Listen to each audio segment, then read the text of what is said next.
Sa mga nagtataka yung unang upload ko na video yung pinakamalakas na Demon Lord, pina-upload lang po sa akin yan ng kaibigan ko. Sa simula isang kabundukan ang tila nababalutan ng madilim na enerhiya, at sa loob ng isang kuweba isang lalaki ang nakagapos, tila matagal nang nakabilanggo sa lugar na ito, ay sang lugar na puno ng kadiliman. Siya ang bida natin sa kwentong ito. Sa sandaling ito isang matinding daing ng sakit ang maririnig sa lalaki dahil sa daming sugat at pasa sa kanyang katawan. Higit pa rito may misteryosong boses ang nagsalita ayon sa boses, ang eldest young master ng Luoyang Sword How. Pagkarinig ng boses mariing gumalaw ang lalaki sa Kaden ang nakagapos sa kanya, samantala ang misteryosong boses, ay nagsalita na parang nang aasar ang tunog. Samantalang ang lalaki naman ay puro paghihirap ang maririnig dahil sa bawat galaw niya halos sakit ang kanyang nararamdaman. Naalala pa niya ang mga paghihirap na kanyang natamo sa isang malaking lalaki, pilit nitong hinihila ang kanyang dila. Maaring nais nitong putulin, dahil sa pagputol ng kanyang dila marahas siyang sumigaw sa sakit. Kalaunan nang marinig ng lalaki ang misteryosong boses, nagtaka siya kaya tinanong niya kung sino ito. Iyak at sigaw niya ng malakas na, "Hindi ako makakita." Bukod sa matinding sakit at pagkagapos, isang misteryosong boses ang nagsalita at ipinaalala sa kanya ang nangyari. Sinabi nitong nakalimutan na. Banya na ang kanyang mga mata, na dating puno ng talino, ay binunot gamit ang mga bakal na patusok na sobrang init pa noon.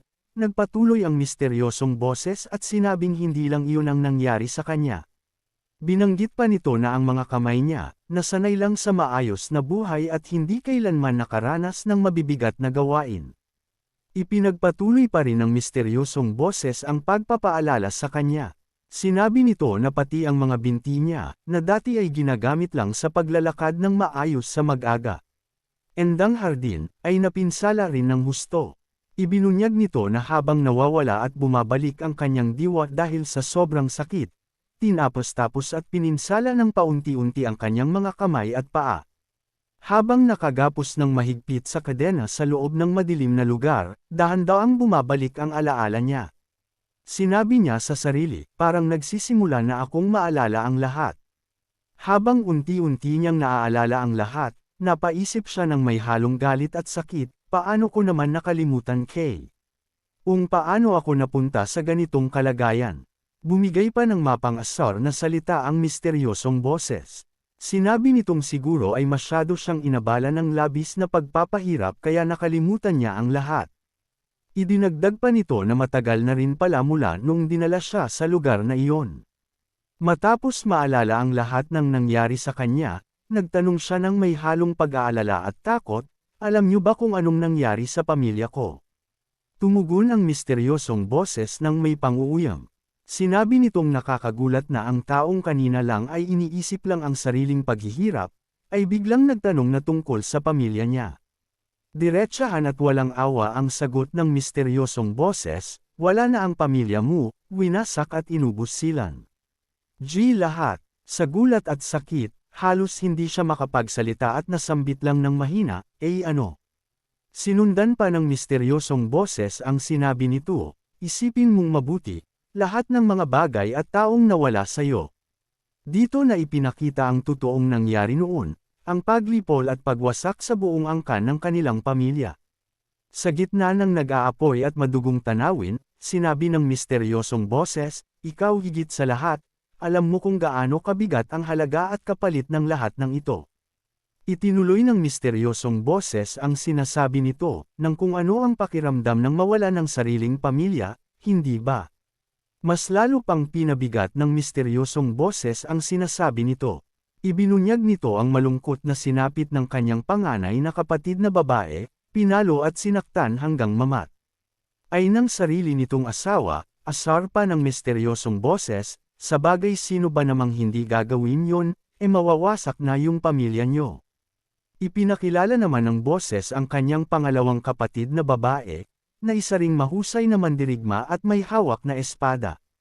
Ipinagpatuloy ng boses ang masaklap na sinapit ng kanyang pangalawang kapatid, "Nang wasakin ang inyong angkan, sinira rin nila ang kanyang dantian, ang pinagmumulan ng lakas ng isang mandirigma." Ito ang pinakamasaklap na sinapit ng kanyang pangalawang kapatid, matapos siyang alisan ng lakas, inabos. O siya ng mga masasamang tao bago siya pinatay. Sa sobrang gulat at sakit, napasigaw siya, hindi ko alam. Wala talaga akong alam sa lahat ng iyon. Idinagdag pa niya na hindi niya maunawaan kung paano nangyari iyon, dahil ang kanyang mga nakababatang kapatid ay napakahusay at kilalang mga mandirime. Habang sinasabi ito, lalo siyang nahihirapan sa pagkagapos at sa puwersang humahampas sa kanya. Hindi agad naniwala ang misteryosong boses at nagtanong pabalik ng may pagdududa, talaga bang wala kang alam? Ipinagpatuloy ng boses ang pagsasalita at ipinaalala sa kanya, nang umalis ka bilang panganay na anak para sumapi sa ibang pamilya dahil sa pag-aasawa, talaga bang wala kang alam sa nangyari sa mga nakababata mong kapatid? Ibinunyag ng misteryosong boses ang tunay na nangyari, ang iyong mga kapatid ay nagpatayan sa isa't isa para lang agawin ang pwesto bilang pinuno ng pamilya nang wala ka na. Idinagdag pa ng misteryosong boses, habang ikaw ay abala lamang sa pagbabasa ng mga aklat at pag-aaral. Ipinakita ang dating anyo niya habang abala sa pagbabasa sa kanyang silid, at tinanong siya ng boses, talaga bang hindi mo napansin ang bagay na napakalinaw naman at halata na dapat mong nakita noon pa? Nakiusap at nanunumpa siya ng tapat, talagang wala akong alam, sumusumpa ako. Paano ko naman malalaman kung isa lang akong karaniwang tao? Narinig ang malalim na buntong hininga at pagkadismaya ng misteryosong boses, nakakainis talaga nakakadismaya.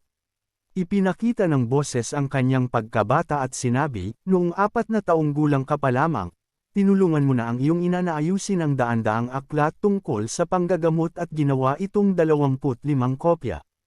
Idinagdag pa ng boses ang isa pang kahangahangang pangyayari sa kanyang buhay, noong 5 taong gulang ka pa lamang, humiling ka na sa emperador na ipatupad ang isang bagong paraan ng pagsasaka. Idinagdag pa ng boses ang isa pang napakadakilang bagay na nagawa niya, noong 6 na taong gulang kay. Pa lang, nabasa mo ang palatandaan sa kalangitan, nalaman mong darating ang matinding tagtuyot, at dahil dito ay nailigtas mo ang libo-libong tao mula sa gutom. Idinagdag pa ng boses ng may paghanga at diin, kung ikukumpara sa iyo, sina Zizhang at Changqing, na kilalang matatalinong tao sa kasa. Isa yan, ay parang karaniwang tagapagtala at simpleng tagapagplano. Matapos banggitin ang lahat ng nangyari at ang kanyang mga nagawa, tinanong siya ng misteryosong boses, naaalala mo na ba ngayon? Sa wakas ay inamin na niya ang tunay na katotohanan habang puno ng sakit at pagdurugo, ang totoo, alam ko ang lahat. Wala akong nakaligtaang kahit anong detalye. Ibinunyag niya ang dahilan ng lahat, ipinanganak ako na may tadhana ng batuan ng pagpatay mula sa langit. Ipinagpatuloy niya ang kanyang sinabi habang nakatayo sa ibabaw ng mga labi ng digmaan, kung nakialam ako sa mga gawain ng mundo, marami ang mamamatay at dadanas ng pagdurugo dahil lamang sa akin. Tumawa ng mapang-asar ang misteryosong boses at sinabi, hindi mo pa rin ba naiintindihan? Lahat ng nakapaligid sa iyo ay patay na. Sa wakas ay naintindihan na niya ang lahat at sinabi ng may pagkabigo at kalungkutan, naiintindihan ko na, sa huli, hindi ko pa rin naman naiwasan at nakalagpas sa matinding tanikala ng aking tadhana. Sa huli ay tinanggap na niya ang kanyang kapalaran at sinabi, kung ganoon nga, wala na akong ibang magagawa kundi ibigay ang lahat sa kagustuhan ng tadhana.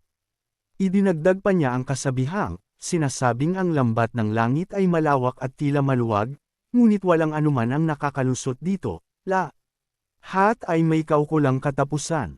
Idinagdag pa niya habang nakayuko at nakagapos, kahit hindi ako kumilos o gumawa ng anuman, ang mga masasamang loob ay tiyak na parurusahan pa rin ayon sa batas ng tadhana at kabayaran na itinakda ng langit. Sa halip na tanggapin ang sinabi niya, sumagot ang misteryosong boses ng may matinding galit at pagkadismaya, napakabobo mo talaga. Hindi mo pa rin ba talaga naiintindihan ang totoo? Sa matinding galit at paghamon, ibinunyag ng boses ang nakakagulat na katotohanan, sa totoo lang, akala mo ba tao? Aga ang tinatawag mong langit, ay may pakialam sa mga mahihinang tao tulad ninyo. Ipinagpatuloy ng boses habang lalong lumalakas ang puwersa at masakit na paghampas sa kanya, kung talagang nagnanais ka ng katarungan at kabayaran. Itinuloy ng boses ang sinasabi nito, kung talagang nagnanais ka ng katarungan, hayaan mong ipakita ko sa iyo ang isang matandang kwento mula sa nakaraan. Nagsimula na ang pagkukwento, noong unang panahon, sa panahon ng mga alamat at mito. Ipinagpatuloy ang sinaunang kwento, noon ay may mga taong lubos na naniwala sa batas ng kabayaran at katarungan, kaya inilaan nila ang kanilang buong buhay upang humahanap ng tunay na kaliwanagan at katotohanan. Matibay ang kanilang paniniwala na ang bawat masamang gawa ay may karampatang parusa.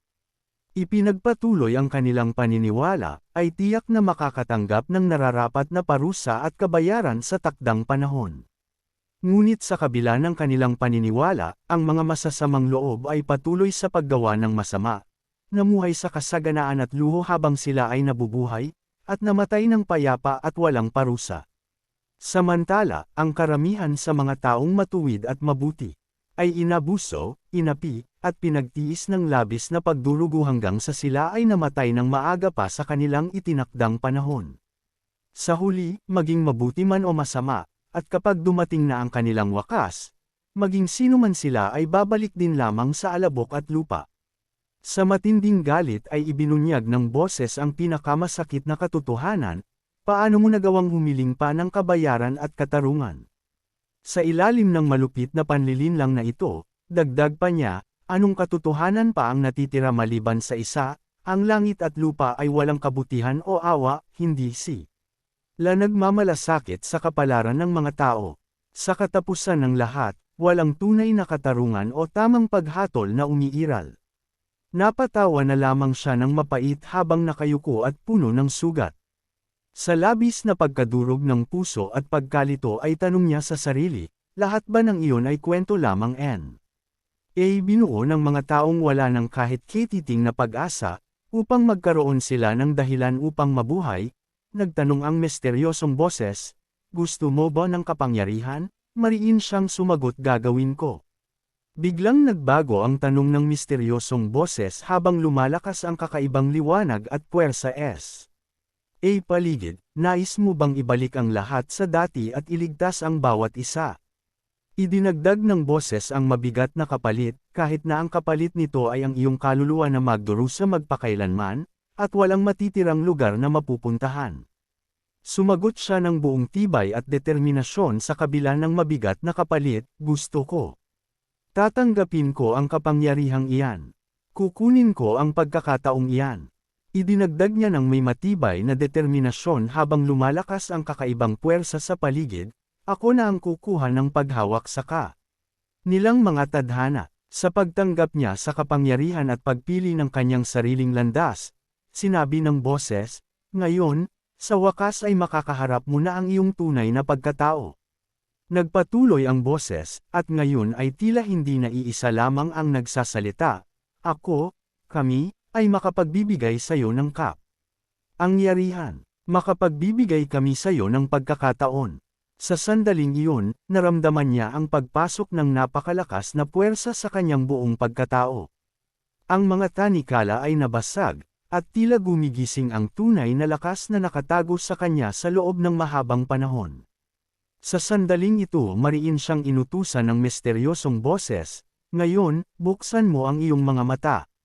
Sa lakas ng kanyang bagong lakas, tuluyang nabasag ang mga tanikala na matagal nang nagkakagapos sa kanya.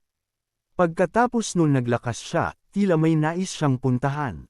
Ngayong malaya na sa mga tanikala, dahan-dahan siyang humakbang palayo patungo sa kakaibang anino at liwanag na naghihintay sa kanya sa malayo.